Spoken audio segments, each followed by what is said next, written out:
need to see me. Dr. Banks. She's walking towards the screen.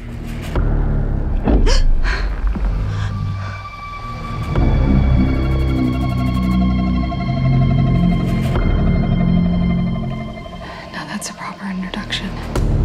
Hey, yo, what's going on, friends? Welcome back to episode 31 of In Madness Pod. It's Shawn the Butcher here with Vertebrae33. How's it going? What's going on, Shawn? At this present time, we are experiencing everything all at once. Thank you for joining us on In Madness Pod. We are on the socials at In Madness Pod, Twitter, Instagram, Threads. Hit us in the mail sack, inmadnesspod@gmail.com. Subscribe to our YouTube page. Check out the In Madness Spotify playlist. Tell everybody you know about this podcast. We want to spread the In Madness tentacles worldwide. And if you want to rock a Milking of the Alpacas t-shirt like I have, go to inmadness.com. And happy 4th of July if you were celebrating a couple of days ago. Awesome. Absolutely. And before we get into the movie, I just have some cool news to announce to everybody. And so for the 11th year in a row, 11th year, I'll be at New York Comic Con, which means we'll be at New York Comic Con. Badass. And the big thing with that too is I've moved across the floor.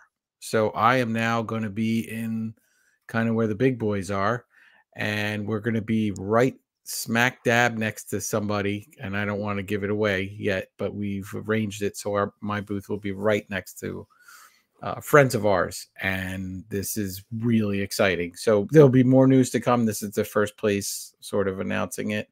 But there was much debate, and we'll be back. You'll be able to get In Madness shirts there at the booth. You'll be able to hang out with Shawn and I, maybe get on the show, and I'll have a bunch of new stuff on my end too for Vertebrae to announce as we get closer and closer to it. But I'll be doing exactly what I did for last year's Comic-Con, running around with the microphone, doing as many interviews as I can. It'll be another big year for the premiere podcast, In Madness Pod.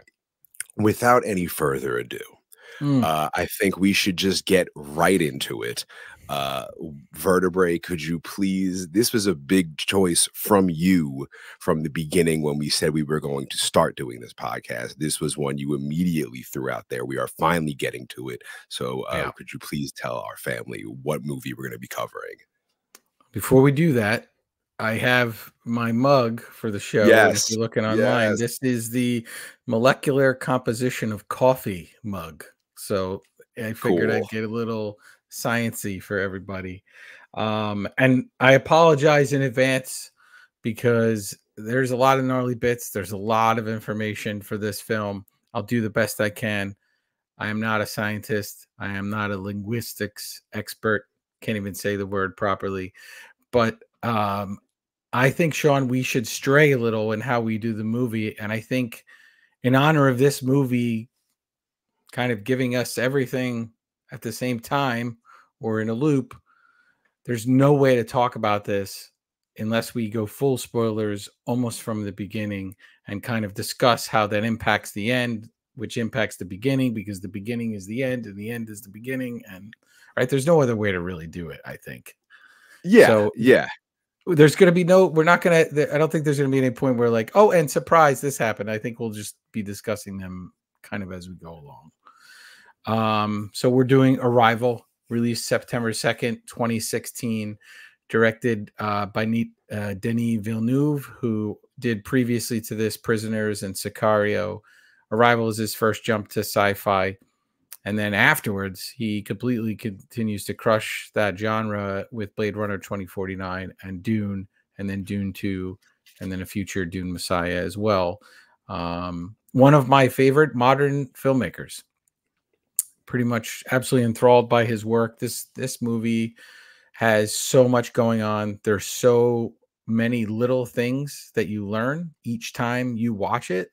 And I'll do my best to kind of point some of them out. But it's based off a 1998 short story called Story of Your Life by Ted Chiang. Fantastic story. I listened to it a few times on audiobook. I have the book as well behind me in preparation for this. It's a short story, so it's a great listen.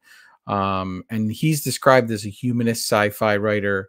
So although he gets really into science and he's kind of like what they call a pure sci-fi in a lot of ways, inspired by Isaac Asimov, and Arthur C. Clarke. And Asimov does Foundation and iRobot, and Arthur C. Clarke is known for 2001 and Rendezvous with Ramos. The score is by the incredible Jóhann Jóhannsson, Icelandic composer. He did Mandy, The Theory of Everything, Prisoners as well, and he has a bunch of solo albums, which I actually have. Unfortunately, he passed away at age 48, so way too early. The beginning music of this and the end music of the film, though, are the On the Nature of Daylight by Max Richter. And when we get into the second episode, I can kind of talk further about the impact of that. But what's crazy is this incredible score, this moving soundscape that they have, was not able to be nominated for an Academy Award because of the track at the beginning and the end, and the Academy deemed that it was like confusing to people to differentiate between Max Richter and Johann's music, so they like disqualified it, which is just insane to me. It doesn't make any sense. If anything, they should reward it because they work together perfectly. But production designer Patrice Vermette, who worked with Denis also in Sicario, and then he goes on to work with him in Dune and Dune 2. And they had consultants on this movie, and they had a linguistics consultant, Jessica Kuhn, and they had Stephen Wolfram, who was a physicist, computer scientist, who came on too, theoretical physicist, which is amazing. They had a team of other people that they consulted as well, more scientists, and more people from academia as well. And the cinematographer of the film coined this dirty sci-fi. And what that means is it's the feeling that the action in the movie is on a bad Tuesday morning. So they tried to base it in as much reality as they possibly can, considering what was going on. The cast, I've decided I wouldn't go heavy into the cast anymore on these, Shawn, because I always butcher people's names. But we get a quick, easy Amy Adams, Jeremy Renner, and Forrest Whitaker, I think, are the big three. So it received 8 nominations at the Academy Awards for Best Picture, Best Director, Best Cinematographer, Best Adapted Screenplay, and Best Sound Editing. And it only won for sound editing, which I think is a travesty. I don't know who won that year, but this movie is incredible. When did you first see this film, Shawn? I saw it in theaters. Okay. Whenever it came out, whenever they released it in theaters. Right. So it's 2016. It comes out. I did not see it.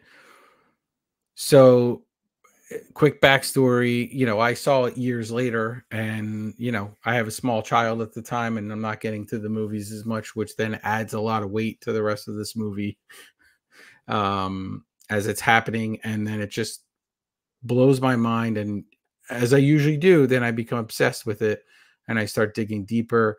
I'm going to note, they put out an incredible art and science of Arrival book, which I have. It didn't come out till 2022. So they put that out years later, and it's really amazing. Goes into the whole production, goes into this logogram language, which we'll learn about as we go along, and just how much sort of heart and soul went into building this film. And I'm excited. I hope I do a good job with it. I've already gotten tongue-tied like 3 times in this. So this is, if you're a long time In Madness listener, this is what Vertebrae sounded like in early episodes. So I'm going to take a deep breath, and Shawn's going to guide us. But I'm going to have to stop you a lot, Shawn. I apologize.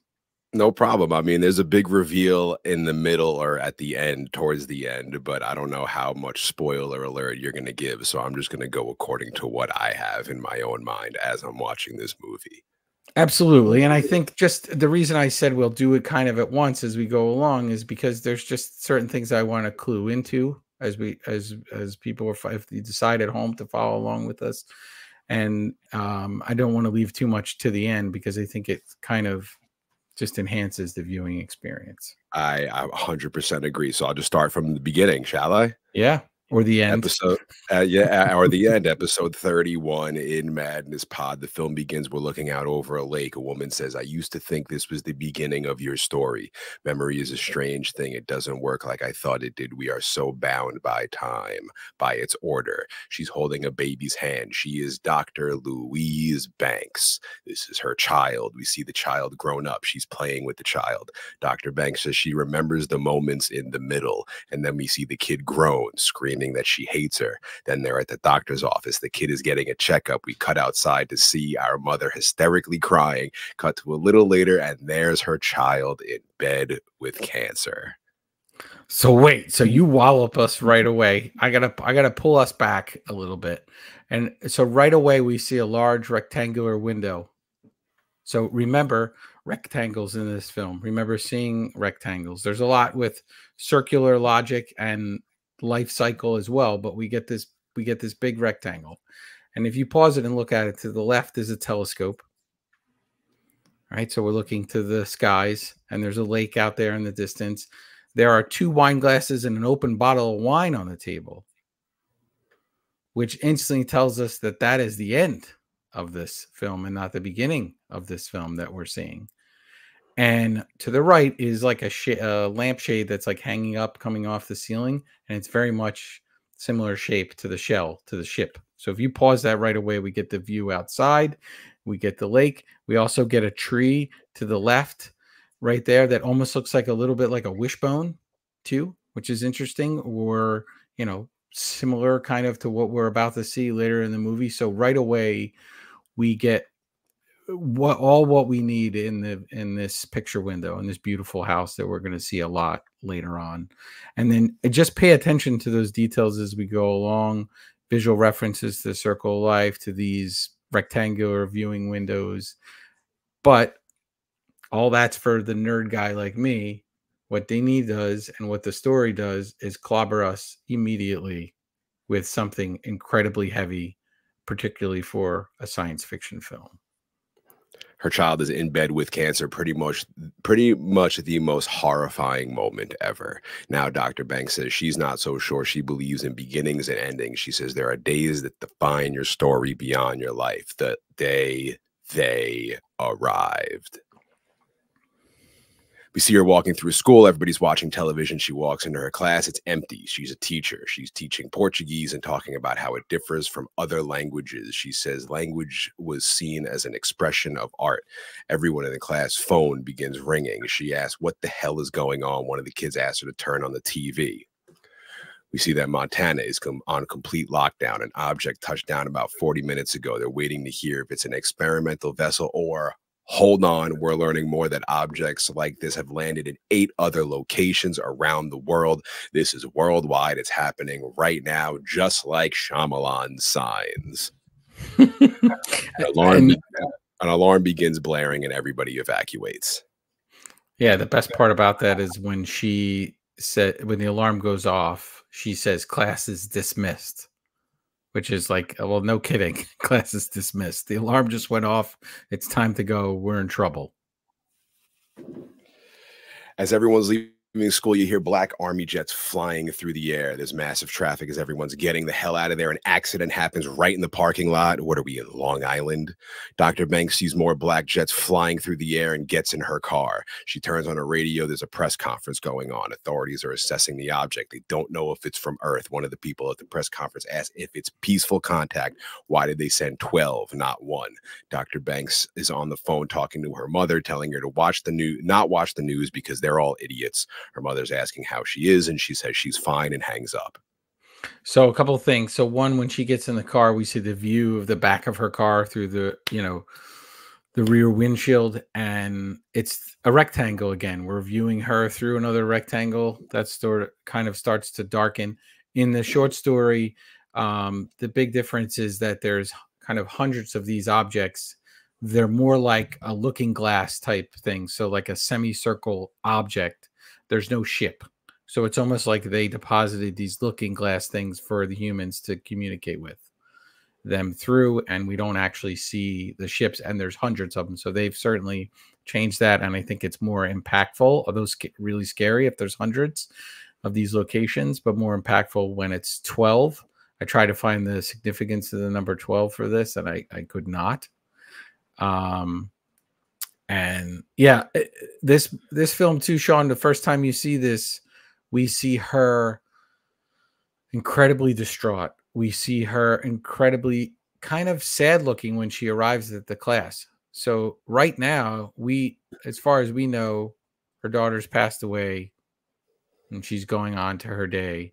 And even though she said this defines your story, we're all confused because she looks pretty sad when she arrives at the school. Her mom calls to check on her. It feels a little more like she's checking on her in general because of what has happened to her and not just because there's spaceships. But they play this up really, really well. And kind of every time I've watched this movie, and I've watched it a lot, you get engrossed again at all these little details. And just Amy Adams does an incredible job throughout the whole movie. Dr. Banks is watching the news. They're saying around 8 hours after landing, there's no sign of first contact. The object measures at least 1,500 feet tall, 2 have penetrated Russian airspace, 1 in Siberia, 2 above the ocean. There's 12 spread throughout the globe. There's no logic to their locations. She changes the channel. We see a woman at the White House suggesting they may be unmanned, but they have protocols for scenarios like this. Mm-hmm. Cut to Dr. Banks laying in bed, watching everybody freaking out all around the world. We see giant floating rocks in the air through crappy quality cameras. Dr. Banks wakes up. The news is still on, and now people are praying to UFOs. Also, keep in mind, Dr. Banks wakes up. Mm-hmm. Yeah, there you go. And also, Shawn, if this really happens, and we've talked about it before in other films, this is where everybody starts to question their own existence. This film does a good thing of having us question our own existence in time and space and how we can comprehend time. For us, linear time, and for others, not. But, you know, this would have every single person questioning if there's somebody of strong faith, what's even going on. And anybody who, you know, was always saying that UFOs were coming are probably dancing in the streets saying, I told you so, I told you so, here they are. One of the amazing things that this film does is it gives us so much weight. It gives us so many things to think about. But there are no fight sequences in this movie. There's no actual physical violence that takes place at all. But yet it still has that weight. And I don't know if I've known another alien invasion space movie that doesn't have that at all. We have a threat of it, and we got a heavy threat of it, but we don't really see it at all. Not that we don't really see it, we don't see it at all. There is no violence. There's no aliens fighting people or putting them in pods or anything. They are not those kind of aliens, but they do put someone in a pod. They do. Actually, you're right. You're right. But it's a good pod. Sometimes there's a good pod. Sometimes there's a bad pod. It's not the fire in the sky pod. No. We cut to Dr. Banks. She's back at school. It's completely empty. She walks in her empty class. The president has declared a state of emergency being deployed to the state of Montana. Borders are closed. All flights grounded, stranding millions of travelers. And wouldn't you know it, everyone's buying all the food, the gas, the water, the TP. It's like 1 inch of snow has hit and everyone is losing their goddamn mind. Yeah. And so I saw this movie for the first time at home during the pandemic. So I got terribly behind on films because I made a big list at some point and I had a young baby at home and didn't have time to watch films. So I made this list of movies that I was going to watch, and I didn't have the energy to stay up. Half of mine fall asleep, and I wouldn't cross anything off the list. So pandemic hits and I decide that's it. I'm going to go through this list. So literally every night I'm checking off another movie. I'm going to watch it. So I'm watching this at home when all of this hoarding and looting and the people are buying as much toilet paper as they can get their hands on is happening at the same time. And it was just a weird thing for me personally. And you know, it's interesting how films hit you in your life and how they'll matter to you later on more or less, but it often depends on your first viewing experience. And I just remember watching this in the dark in my house. There were We would get those helicopters that were flying overhead at night sometimes, all the time. We'd get fireworks for a little bit. There was like a lot. There was a lot going on at the time. But Dr. Banks is watching all this mesmerized. A man walks in behind her. Not any man. It's Forrest Whitaker, Colonel Weber. On the news we hear it's been 2 days. There's no response from the UFOs. Colonel Weber says it's been 2 days already. The public expects us to know the answers. He introduces himself, shows her his card. He tells her he met her 2 years ago when she was doing translations for Army intelligence. She did quick work translating the insurgent videos, and she tells him he made quick work of the insurgents.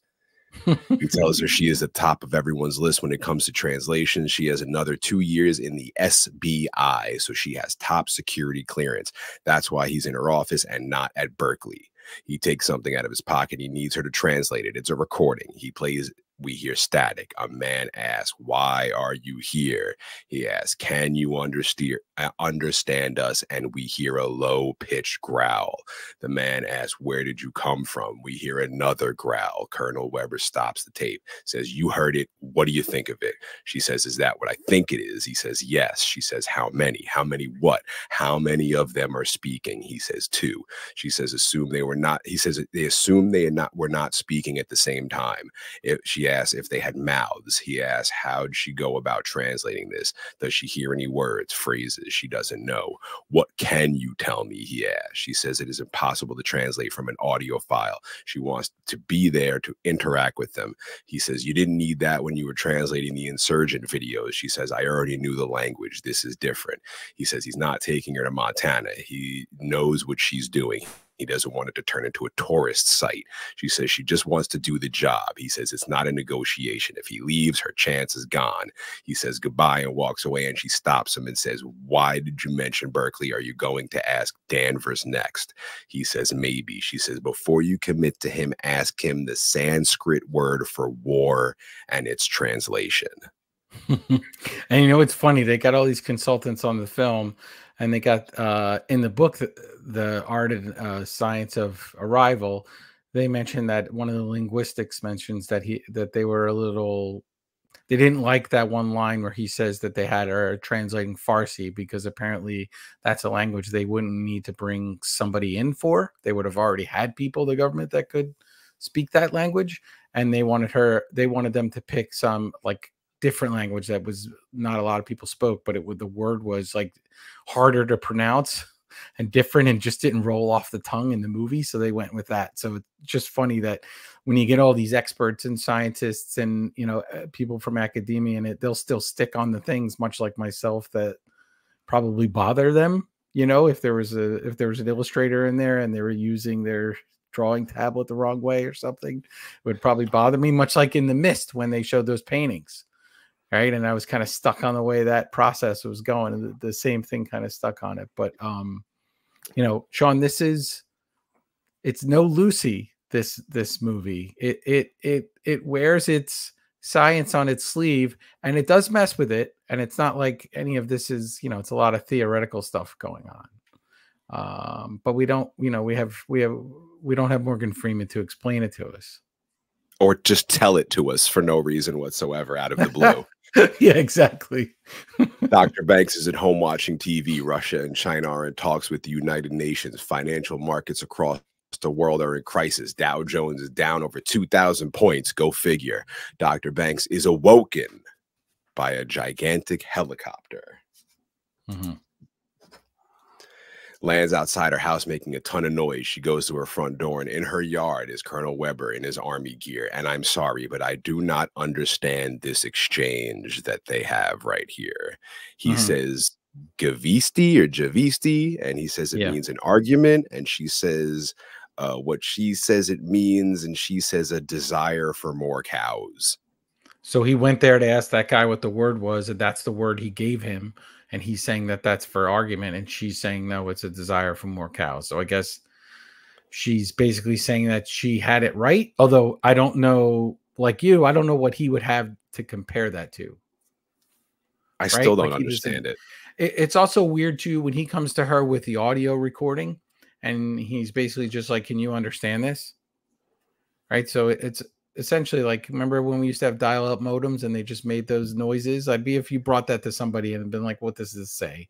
She has nothing to base it on. In the book, there's a heptapod, and I jumped ahead, so I said it out loud, but that's okay. A and B, and there's a language, and the spoken word is, I mean, you know, what they speak is A, and what they write out is B, and they kind of go into the differences a little. In the movie, we touch on it only really right there, and we don't go back to that again. We don't go back to the verbal language again. In the book, she actually tries to like imitate it herself in front of them.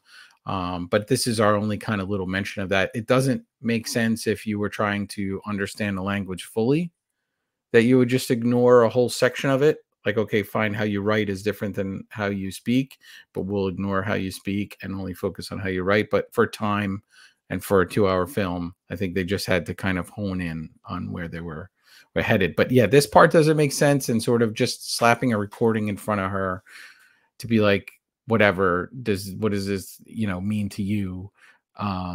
But I don't know, maybe he's just like, hey, I don't do this, I'm a military guy who does something else, so you translate stuff, what does this mean? You know, you're an expert. I could see that.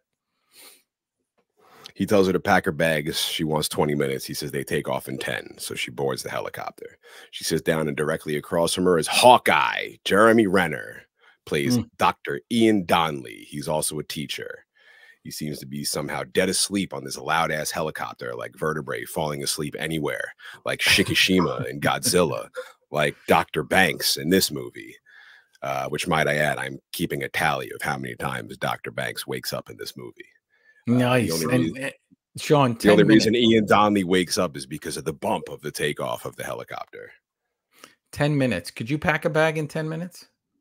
I'd be missing a lot of stuff, but probably I could try. I'd probably just bring all underwear. Yeah, take me 20 minutes just to pick the correct t-shirts, and then oh yeah, no, they ain't having it. They ain't having it. Not Colonel Weber will be on your ass. We cut to the inside of Dr. Banks' house, and we see the helicopter flying off over the ocean. She's looking across at Ian Donnelly, who's talking and pointing at a book and seems to give her an approving glance, but she can't hear a word he's saying. Colonel Weber tells her to put on the ear goggles. When she does, Ian smiles and says, language is the foundation of civilization, is the glue that holds people together, is the first weapon drawn in conflict. Colonel Weber introduces them both to each other, tells Ian, she says, that's quite the greeting. He says, yeah, you wrote it. She says, the kind of thing you write as a preface. Dazzle them with the basics.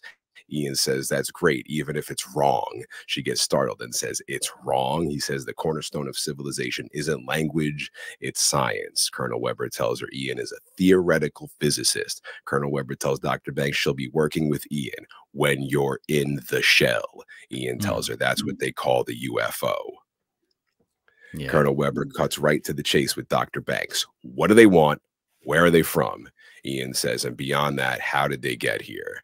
If they're capable of faster than light travel. He's prepared a list of questions to go over with a series of handshakes and binary sequences, and immediately Dr. Banks says, how about we just talk to them before we start throwing math problems at them? And Colonel Weber says, this is why you're both here. Ian says, I'll bring the coffee. Coffee with aliens.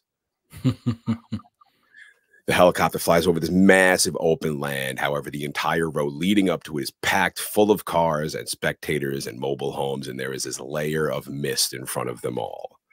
Behind that mist, a couple of miles away, is this gigantic ship. It's floating vertically. It's not horizontal like your traditional UFO.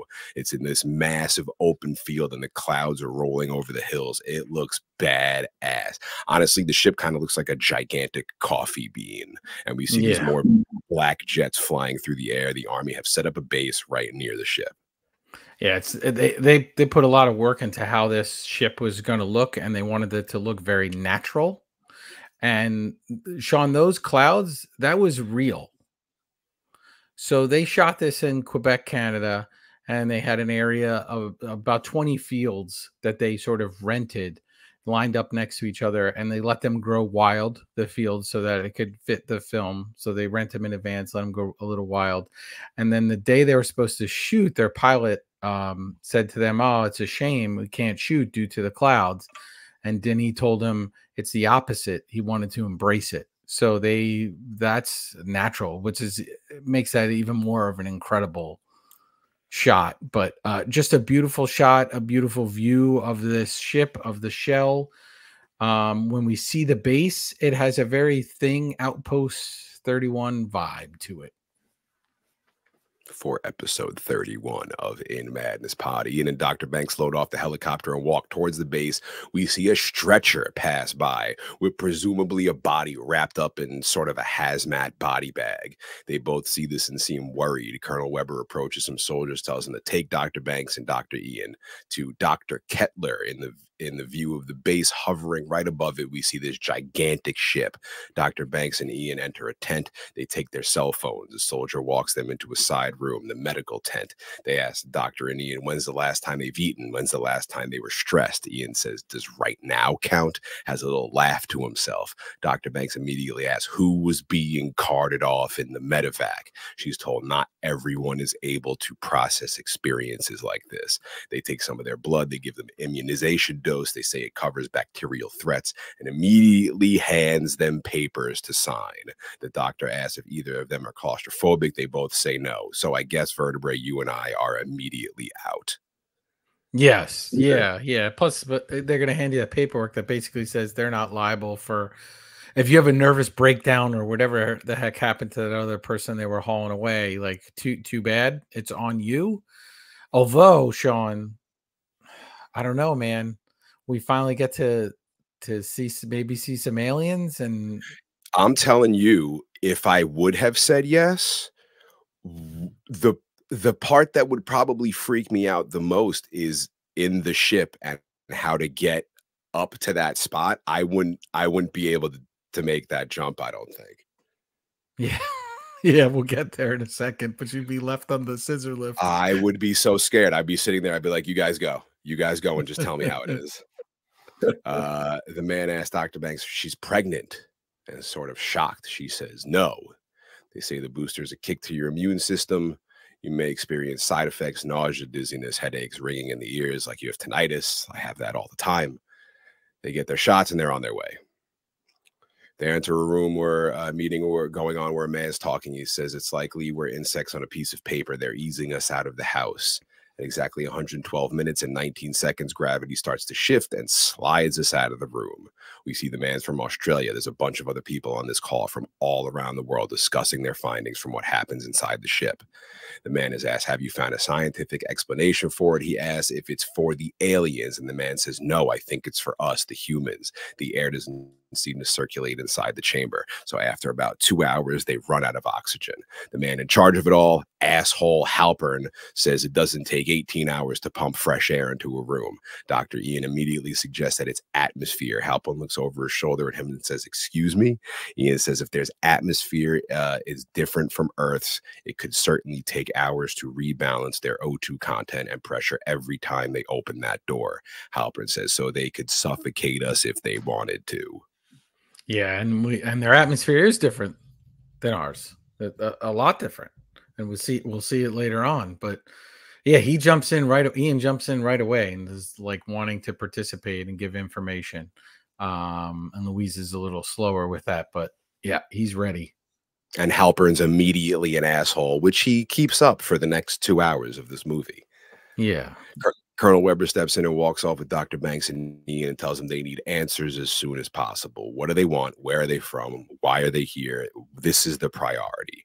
Colonel Weber introduces the doctors to a bunch of Army dudes. He tells them Ian Donnelly's going to be running the team. Ian asks if the aliens have responded to anything. Shapes, patterns, numbers. Colonel Weber says we can't tell what they're saying when they respond to hello. So don't get ahead of yourself. Dr. Banks asks, what have you figured out? Colonel Weber says we're just getting started. He addresses a room full of soldiers. He introduces them to Dr. Banks and says she's heading the team.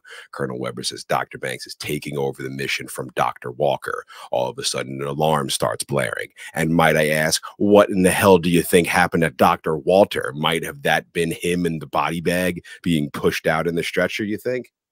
Yeah, I think that was Dr. Walter. I think he just couldn't handle it. I think he went up in there and was just Just he didn't make any actual progress on communicating with them, but I think his mind was just completely The blown. second they appeared in that window, I would have a goddamn anxiety attack. And Colonel Weber says the alarm is a 15-minute warning. He asked Dr. Banks if she's ever scuba dived.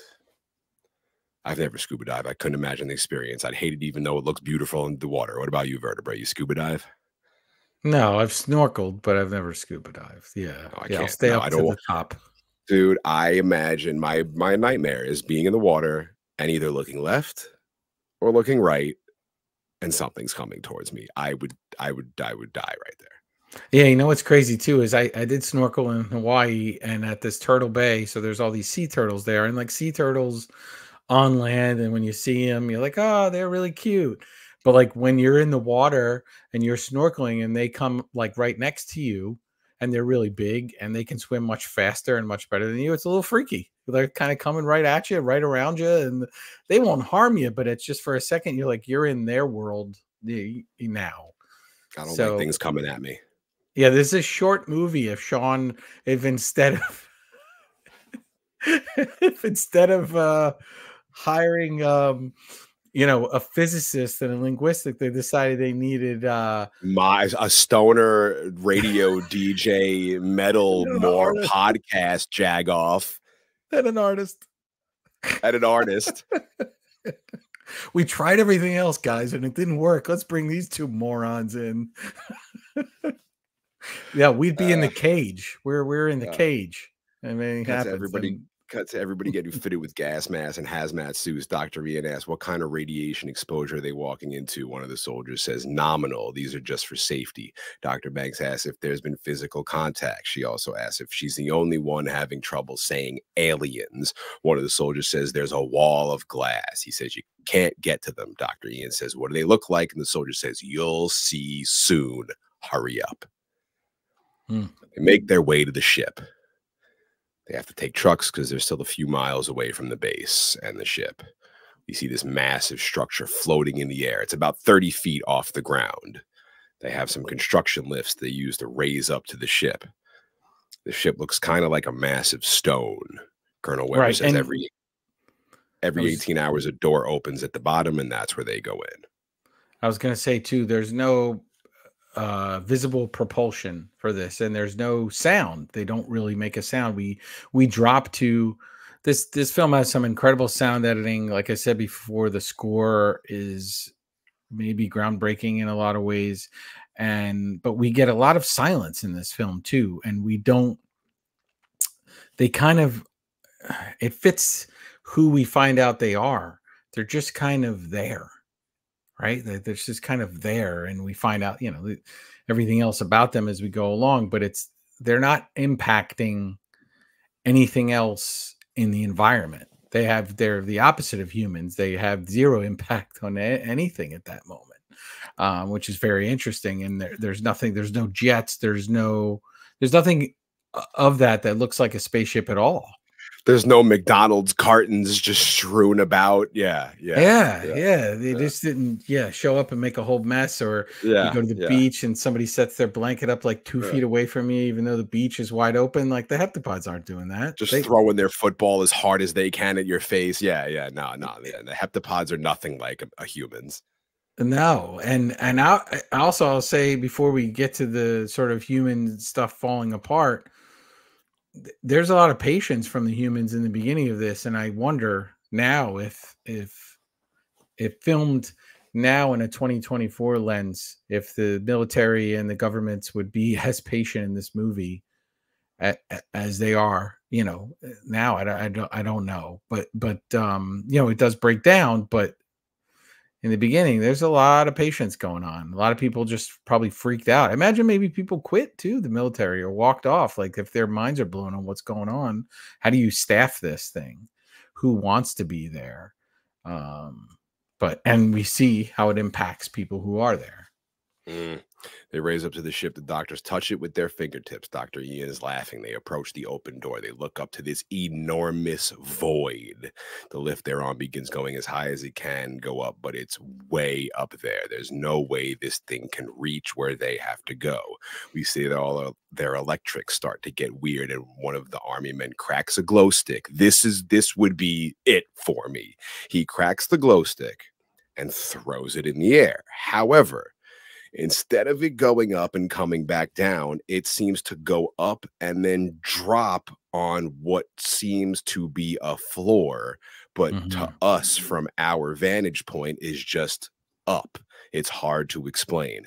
The doctors' minds are blown. They're like, yeah, that just happened. The lift continues to go up and an atmospheric barrier gets broken. And when the lift stops, everyone on it begins to float a little bit. I will tell you now, I would throw up everywhere. I'd be like, well, what is that? I zero gravity. I see people in zero gravity and it makes me sick to my goddamn stomach. There's no way I can handle that. And this is my first milking of the alpacas moment where we get the gravity shift. I would say first because I could fill it with like 20 of them in this movie, but this is my first one.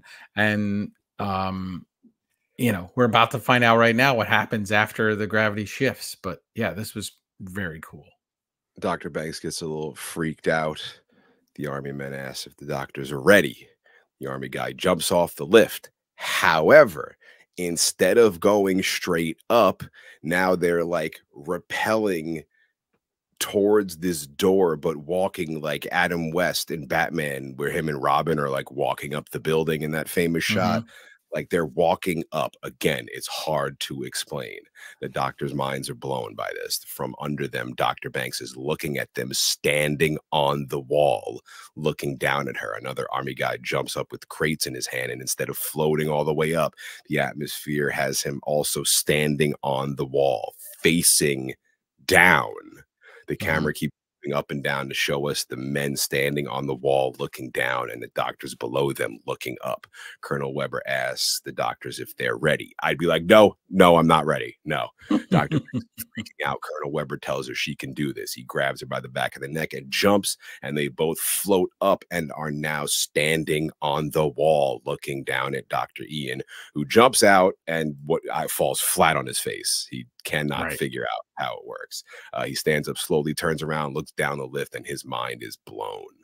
Yeah, and they're walking upside down in the next shot. You see them.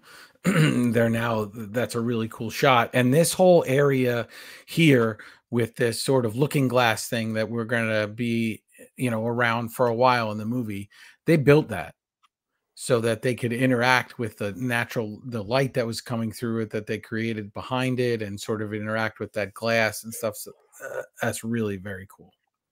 They head to the light at the end of the tunnel. It's a long, scary walk, and the soundtrack for this creepy walk is awesome.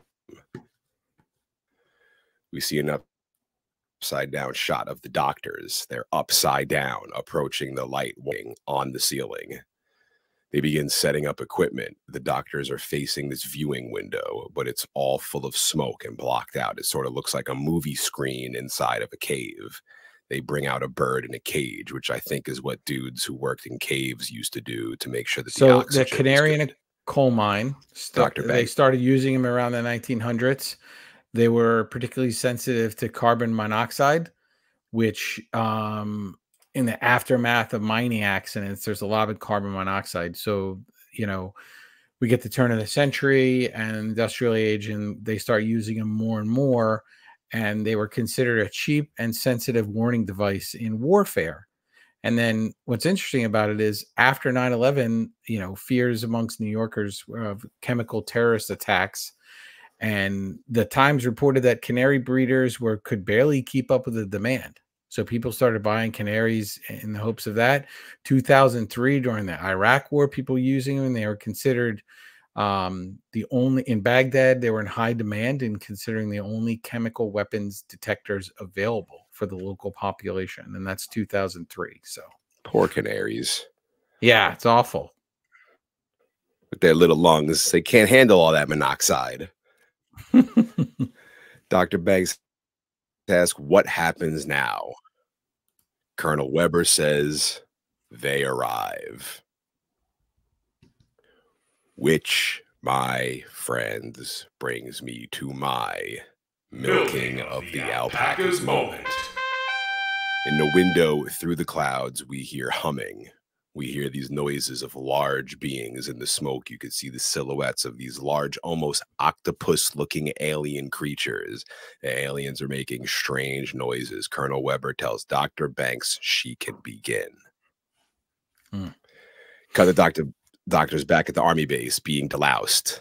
Dr. Ian looks freaked out, as does Dr. Banks. Dr. Ian begins puking his brains out. Dr. Banks asks if she's going to get fired, and Colonel Weber says she did better than the last guy. She laughs and says that doesn't make her feel any better. He tells him they have till 2 a.m. to figure something out. She says, what happens then? And he says, you go back in. And, you know, Shawn, there was a ton of work put into creating the heptapods, and we see them here for the first time. Absolutely incredible. In the book, they apparently had 7 eyes, and they do eat at some point in the short story as well. But I like how they opted for the no eyes, and they're sort of, as we see them better, kind of some indentations where you feel like there might be eyes and sort of looks like a head or something, and you're not sure. The storyboard artist, Sam Hudecki, created an 18-page heptapod handbook to give the visual effects team a chance to understand them, sort of how they walk, how they move. And I'll say, you know, imagine placing a foot down in front of you, knowing where it'll land before you step. Okay, fine, you can do that for 1 step, but can you do that for 20 steps ahead? Right? So we learn a lot about them, and we learn that even their movements are very deliberate because they know where they're going to end up before they start even moving. Exactly where they're going to end up. So that's just an interesting way that they went into sort of designing these creatures. And I don't think it's not an accident that they look like squid or octopus. Like, there's a lot of people that say that's the closest we'd get to extraterrestrials on Earth, and we don't completely even understand how they think and how they kind of operate. So I mean, I'm sure some people do, but it's something that always comes up. Like, you know, tentacled creatures are big in Lovecraft horror and as well. And but these are very beautiful looking. They're not scary, although you and I are not in that little enclosure with them standing a distance away from us. Just the rumbling they make, the home. Yeah. I'd be like, oh my God. And they sound very much like similar to whales in a lot of ways too. But yeah, incredible moment there. Cut to Dr. Banks analyzing the sounds from the beings. It's moans and clicks. So we see on the news there's looting happening in the streets across the country. We also see a cult are dead after setting their compound on fire. The cult's website claims the arrival of the aliens set a prophecy in motion. Cut to Halpern asking if they have any new intel. They say they played the sounds of the aliens to the aliens, and in response, the aliens play audio back from an unseen source. Halpern says, audio of what? The man says, bits and pieces of conversation from the room, random clips of dialogue, but really we have nothing.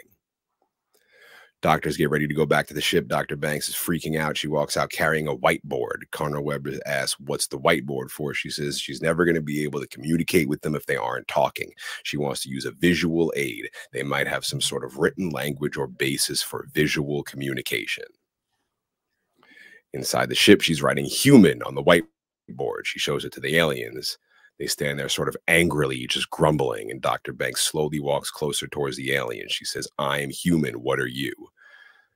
This thing also looks like a gigantic, like, tree branch, I guess. Yeah. But they fade into the background. The bird in the cage starts freaking out. They have a decibel meter to monitor the volume in the room. It goes completely dead and then peaks out at high levels.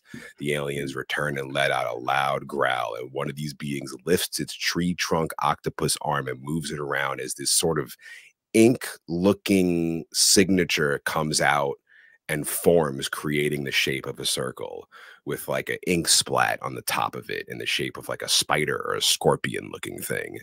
Everyone in the room freaks out because this is the first time they have had any communication with the aliens. Dr. Ian tells Dr. Banks that's incredible. The circle floats in the air, sort of like a solid fluid, but it's forming and shaping and shifting.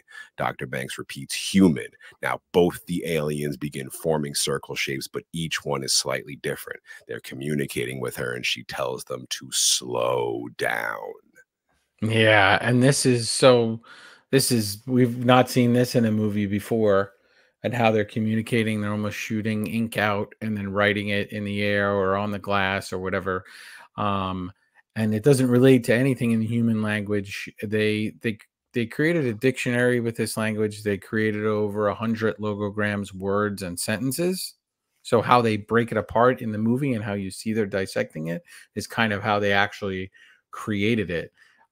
They weren't described as circular in the movie, but Denis was really into this kind of, obviously, this circular motif throughout the film. So I think that it adds a lot to it. They went through a lot of different versions of this to land on this version they had here, and I think it's very unique and very striking.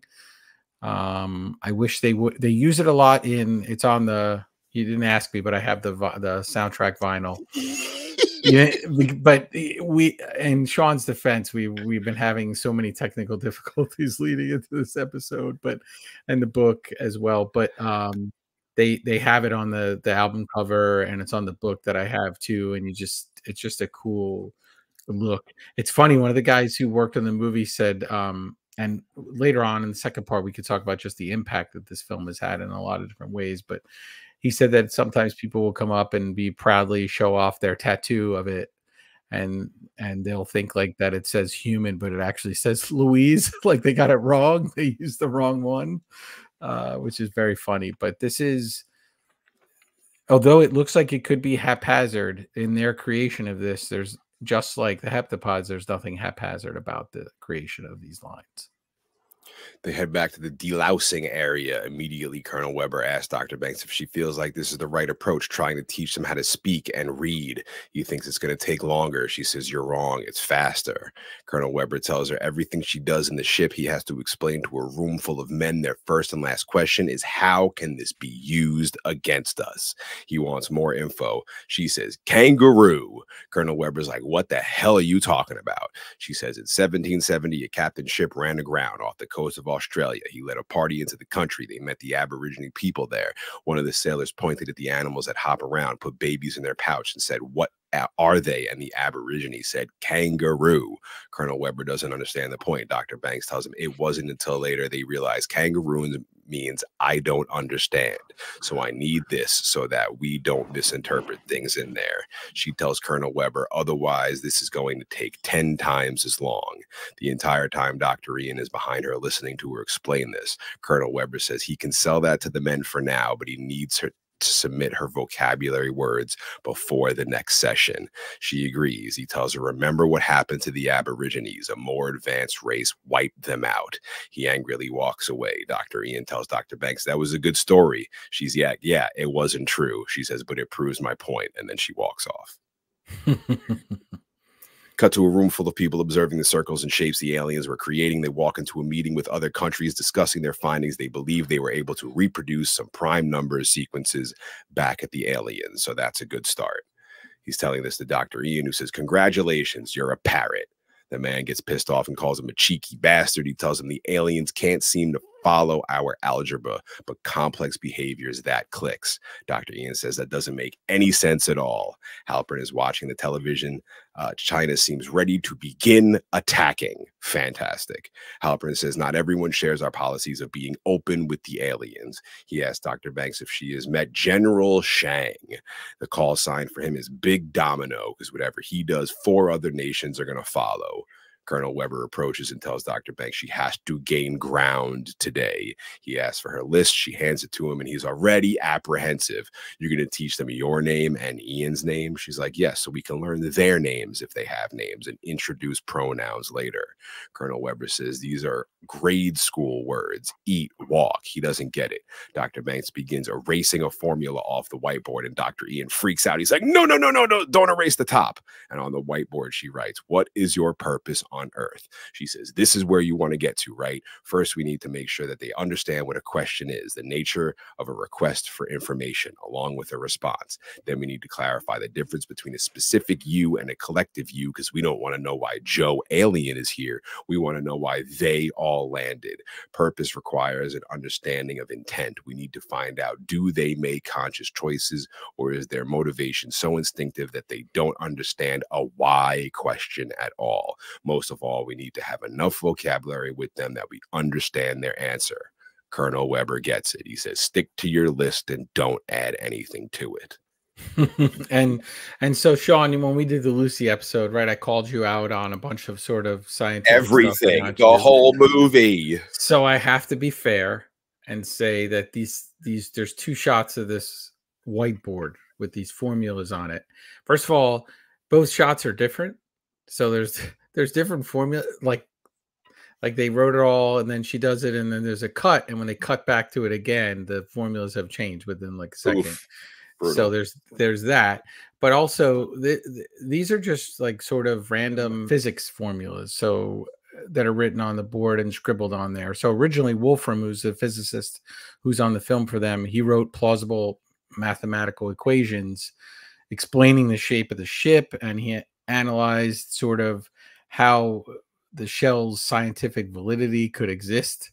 So he had all these formulas written around that, and they didn't use it. They ended up just kind of putting a bunch of like who's who of formulas on the thing. So I have to call it out because I did it with Lucy as well.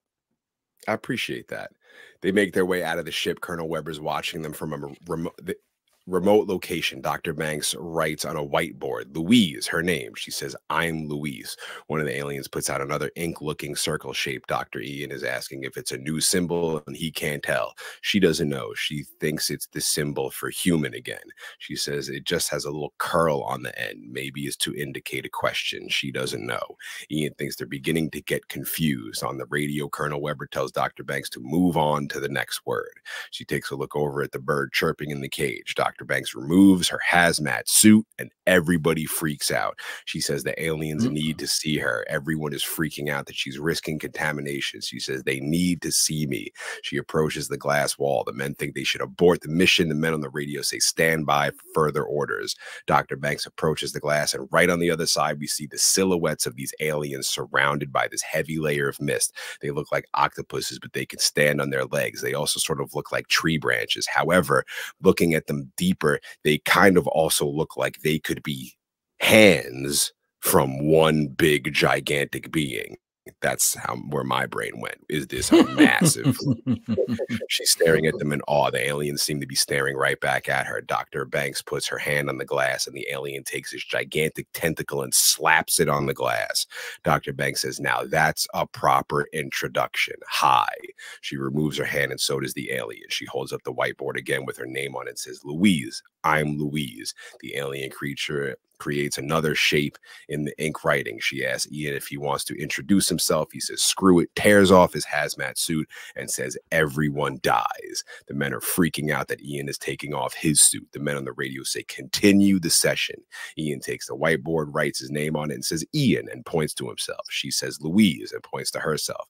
She's pointing at the aliens and asks who they are. We get a close-up of the alien. You could almost see what looked to be like knuckles, and the other alien opens its hand and lets out some more ink words, and Dr. Banks says, I think these are their names. Yeah, mind-blowing. But her taking her suit off, like, you know, you're jeopardizing the rest of the mission, right? I mean, we've seen it in other films. Like, maybe they don't want to let her back in where she has to go. Like, could you be infected with something? We have no idea. There could be spores in the air that are going, and she takes a chance. And it's a beautiful moment. And this is where the film leans away from sort of accurate science fiction into just a touching moment that she's got it. She feels the only way she can get to know them is that they can really see her, right, and connect in that way. And that's what she knows. She's not a scientist. So logistically, though, I don't think the Army lets her back in that base after she takes that suit off. Ellen Ripley wouldn't, but Ash would let her right in the front door. She says they have names. Ian says, what are we going to call them? Dr. Banks doesn't know. Ian says, how about Abbott and Costello? And Dr. Banks loves it. Yeah, and in the book, they're Flapper and Raspberry are their names in the book. Great. That's so weird. They return to the delousing area. Dr. Banks seems to be breathing heavily. She's remembering her child.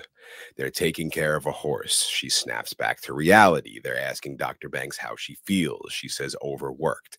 They tell her she's putting herself at risk. There's no sign of radiation poisoning yet. They're taking her blood. They're going to give her another boost. The doctor's telling Colonel Weber she has no radiation, nothing else they can detect either, but he gave them both a strong booster cocktail regardless. The man says, this is the first time we've made significant progress. Colonel Weber says, all right, we'll take the risk. I love, Shawn, that you keep calling it the delousing area. Like the only problem is lice. We're just concerned about lice for these aliens. What is it? They're blasting them with the I don't know what it is. Contamination. What is it? Yeah. Decontamination. They're getting instead of decontamination, I put deloused. I love it. That's fine with me. I don't care. Cut to Army dudes on the phone with their wives. One of the Army dudes tells his wife not to worry. She says, how can I not worry? He tells her to calm down. Always a terrible move. The woman on the phone screams, Becky asked me if the monsters are going to kill Daddy. He says, nothing's going to happen. She tells him, stay safe. He tells her not to worry, and she says she's scared. Cut to Dr. Banks observing the ink writings from the alien. She's trying to decipher their language, and at the same time, she's remembering her daughter.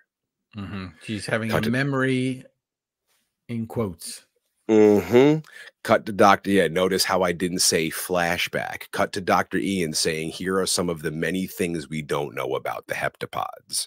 Greek, hepta, 7, pod, foot, 7 feet, heptapod. Who are they? Trying to answer this in any meaningful way is hampered by the fact outside of being able to see them and hear them, they leave absolutely no footprint. The chemical composition of their spaceship is unknown.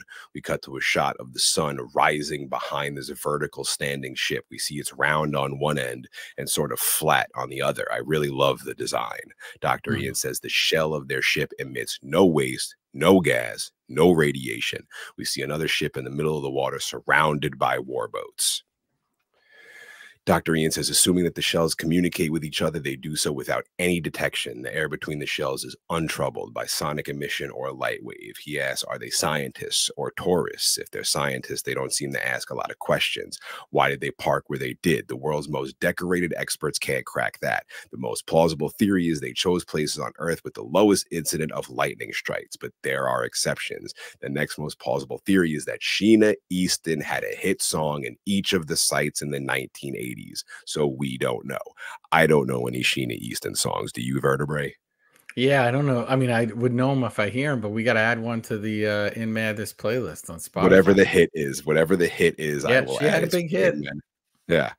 Dr. Ian asks, how do they communicate? He says, Dr. Banks is putting us all to shame. The first breakthrough was to discover that there's no correlation between what a heptapod says and what a heptapod writes. While Dr. Ian is saying this, we see many people analyzing the alien language in the ship and a montage of Dr. Ian and Dr. Banks not in hazmat suits inside the ship.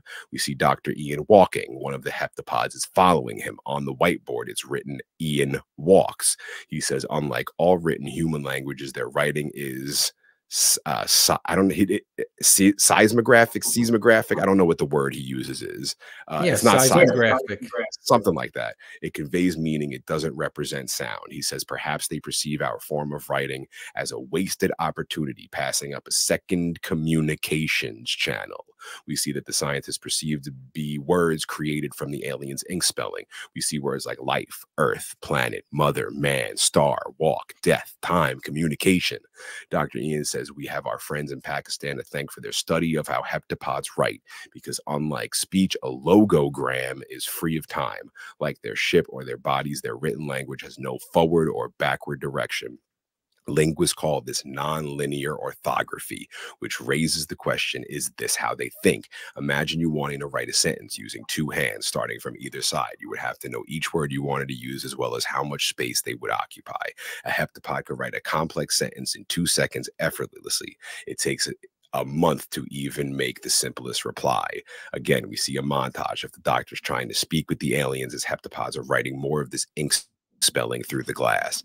Again, we see the whiteboard with all these complex math problems on it, and in the middle, what Dr. Banks wrote: what is your purpose on Earth? Dr. Ian says, next, expanding vocabulary. Louise thinks it could easily take another month to be ready for that.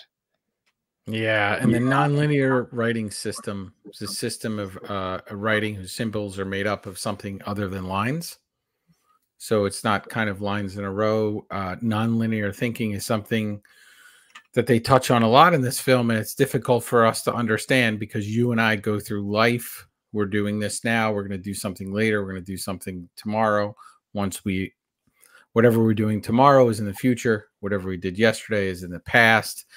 We're learning about them and how they're sort of thinking and creating. And that's where this film, there are people who teach college classes on this film because of things it touched on. And it's just interesting that they're taking stuff that's been out there already, but sort of the way that it's conveyed. And, you know, the original short story and the stuff Ted Chiang really goes into kind of a little more detail because he can in a short story of the science of it all.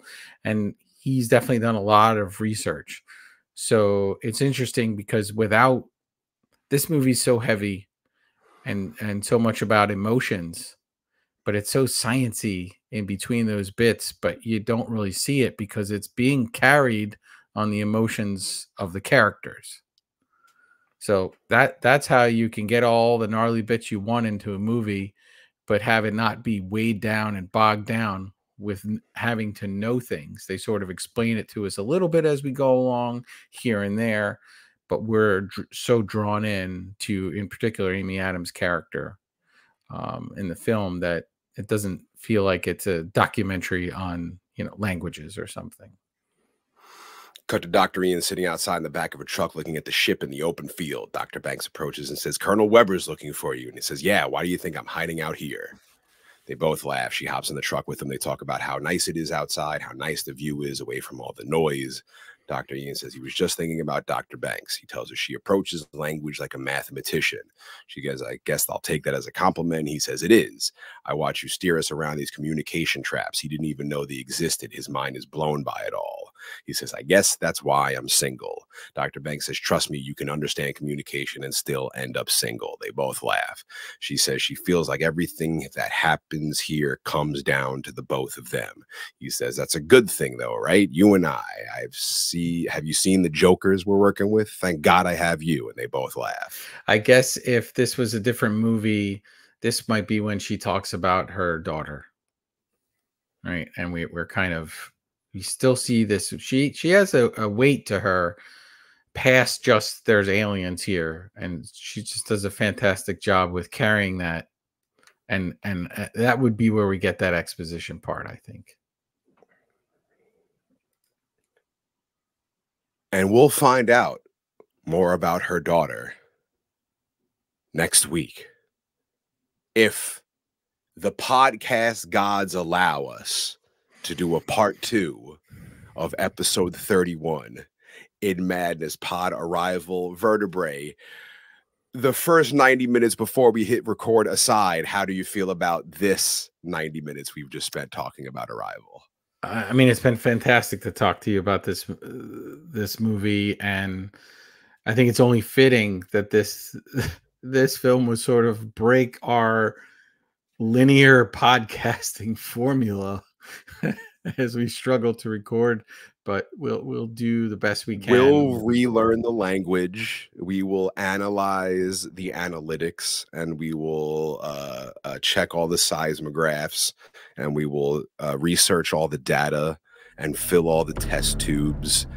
And yeah, we'll see you next week for the thrilling conclusion to this phenomenal movie, Arrival. Thank you, friends, for bearing with us. This has been In Madness Pod.